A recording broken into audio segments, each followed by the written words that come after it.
सुंदर, अप्रतिम, मनमोहक सौभाग्य अलंकार मंगळसूत्र महोत्सव 100% GST फ्री. मयूर अलंकार, सराफ बाजार आणि गंगापूर रोड, नाशिक.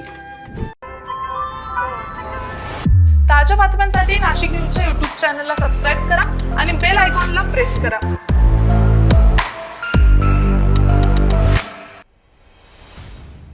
राजकीय घडामोडींनी कालचा मंगळवारचा दिवस चांगलाच गाजला. एकीकडे भाजपात 1 डझन माजी नगरसेवकांनी प्रवेश केलेला असताना दुसरीकडे शिंदे सेनेत देखील इनकमिंग झालेला आहे. उद्धव सेनेच्या माजी नगरसेविका किरण बाळा दराडे गामणे, सीमा गोकुळ निगळ यांच्यासह माजी नगरसेवक पुंजाराम गामणे, पुंडलिक अरिंगळे यांनी शेकडो पदाधिकाऱ्यांसोबत शिंदे सेनेत काल प्रवेश केलेला आहे. शिवसेना दुभंगल्यानंतर अनेक माजी नगरसेवक शिंदे सेनेत दाखल झाले, मात्र मध्यंतरी त्याला ब्रेक लागलेला होता. आता महापालिका निवडणूक घोषित झाल्यानंतर पुन्हा एकदा प्रवेशाला वेग आलेला आहे.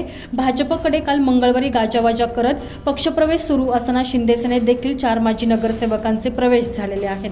शिंदे सेनेचे मुख्य नेते तथा उपमुख्यमंत्री एकनाथ शिंदे, शालेय शिक्षण मंत्री दादा भुसे, पक्षप्रवक्ते खासदार नरेश म्हस्के, सचिव संजय मोरे, राम रेपाळे, उपनेते अजय बोरसे, उपनेते विजय करंजकर, माजी खासदार हेमंत गोडसे, महानगर प्रमुख प्रवीण तिदमे यांच्या उपस्थितीत मुंबईतील मुक्तागिरी निवासस्थानी हा पक्षप्रवेश सोहळा रंगलेला आहे.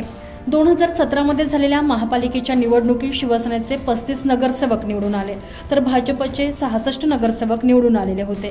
शिवसेनेत फूट पडल्यानंतर उद्धव सेनेतील 35 पैकी 19 नगरसेवक शिंदे सेनेत, तर 4 नगरसेवकांनी भाजपत प्रवेश केलेला आहे, तर 3 माजी नगरसेवकांचा मृत्यू झालेला आहे.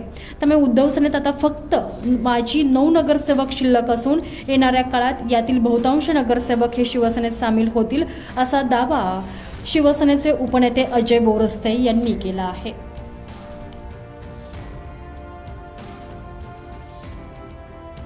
Bureau report, Nashik news, Nashik.